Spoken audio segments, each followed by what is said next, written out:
It's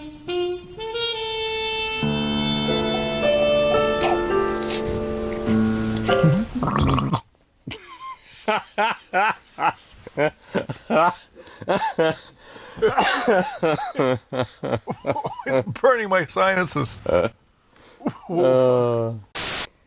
Take two.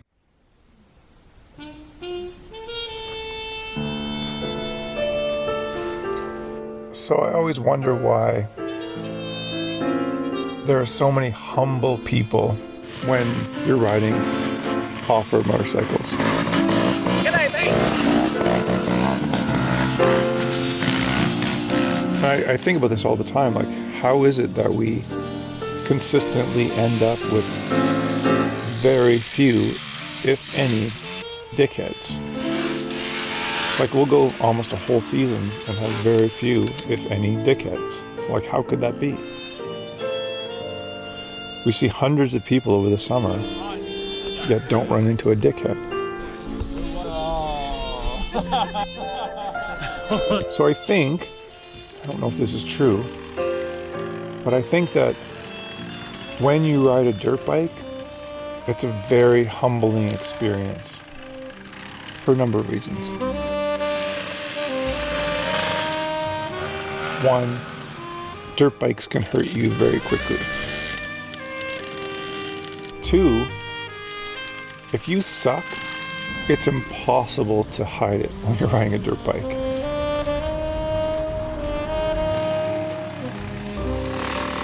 If you suck, it's very clear to experienced riders that you suck. Your body position's all over the place, you don't look confident.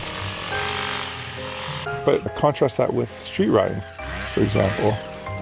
We are lucky enough to hang out with a lifer Harley guy that switched over to dirt bikes. And he told me that you can use props on a street bike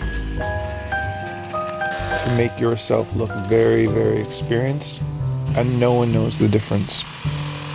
It's because you're wearing that beat up leather jacket that you bought for, $1,100 at the local bike shop, or the right gear or the right bike, the right accessories, and you can make yourself look experienced, grizzled, whatever. But no one can tell that you can't ride worth a shit. But on a dirt bike, he said, this is a Harley guy transitioning to dirt bikes. He said he feels like he's riding with no clothes on, like absolutely naked. Because he said he cannot hide from anyone watching that he absolutely sucks and he's absolutely new. So I think that probably has a impact on what type of personalities come into the sport.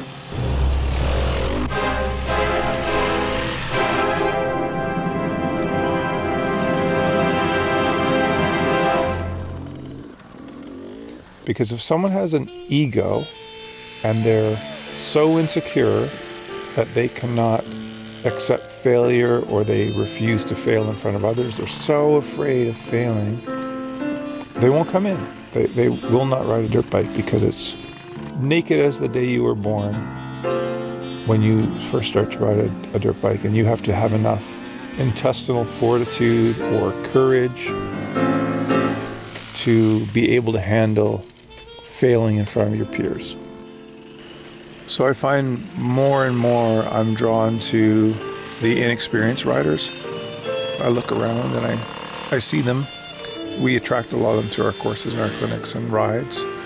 And the reason I appreciate them so much is because they're re-entry riders coming in their 40s and their 50s. And instead of seeing foolishness and lack of talent, more and more I'm seeing courage. Because it takes courage to enter an intimidating sport with a bunch of grizzled men who are much more experienced than you and have the stick-with-itness to push through that uncomfortable time to get enough experience to where you start to feel more comfortable and you become one of those grizzled men.